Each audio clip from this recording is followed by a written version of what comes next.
Hey, advisor buddies, you want to get better at something, whether it's a sales call, a client conversation, or even a media interview, but you're reading the script in your head? That's like trying to ride a bike by thinking about pedaling. You wouldn't expect to balance perfectly without actually getting the bike, right? Yet, so many advisors practice by silently reading their notes instead of actually saying the words out loud. No wonder it feels awkward when the real moment comes. I'm Adele Martin, and I help financial advisors grow their businesses without paid ads or burning out by using smart scale strategies. And today, I want to show you a tool that's making practicing so much easier, and that is ChatGPT's voice mode.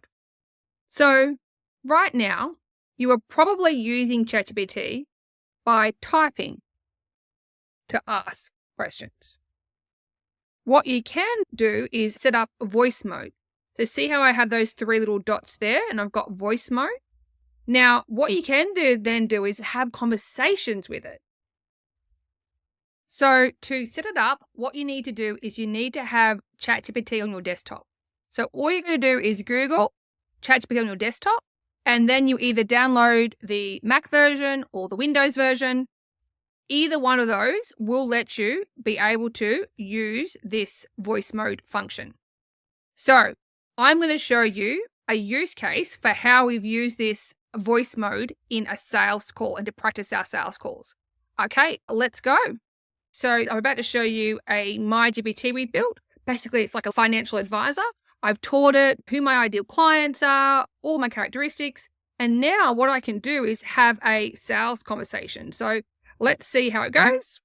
Hey, ChatGPT, could I get you to help me with something? I'm a financial advisor and I want to practice my sales skills. So I want you to be my ideal client, look through all our past conversations and access the attachments in the MyGPT to understand who my ideal client is. And we're about to have a 15-minute phone chat. I want you to be not super easy, but not super hard, somewhere in the middle. Are you up for that? That sounds like a great exercise. I'll be your ideal client. Someone in their 50s or 60s, probably mortgage-free or close to it, with grown-up kids and thinking seriously about retirement. I won't make it too easy, but I also won't be impossible to convince. I'll ask reasonable questions and push back a little where it makes sense. Let's say I've booked a 15-minute call with you because I'm curious about getting some financial advice, but I'm not totally sure if I need it. Ready when you are. How would you start the conversation? Perfect. Let's start by ringing you. So I'll ring you and I'll say, hi, James, it's Adele here. How are you? Hey, Adele, I'm good. Thanks. How about you? I'm great. I have a note in my calendar that says we have a 15-minute call right now. Is that right? Yeah, that sounds right. I figured it'd be good to have a chat and see if I'm on the right track with everything. Great. So I've allowed 15 minutes or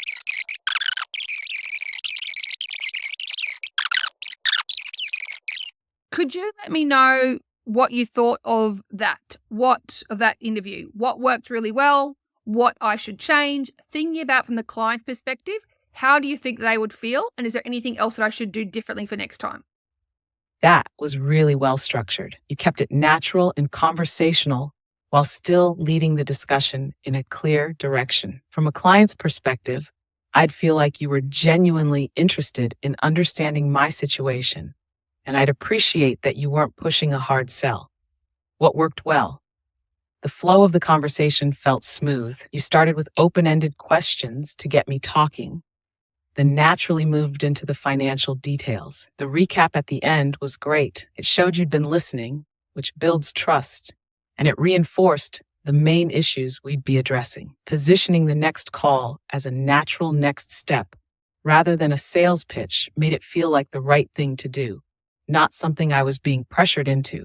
Getting the partner involved early was smart because it avoids delays later. What could be improved? Checking for emotional engagement. You covered the logical side well, but adding a question like, how does all of this make you feel? Could bring out deeper concerns. That emotional connection can help solidify urgency, making the value of the next meeting even clearer. I hope you found that useful. And if you are looking for more tips and strategies to scale and grow your business, then why not join our free Facebook community, My Advisor Buddies?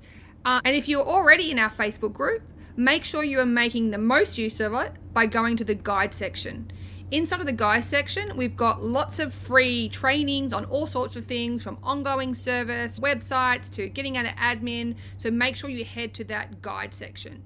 So that Facebook group is called My Advisor Buddies. Head to the guide section.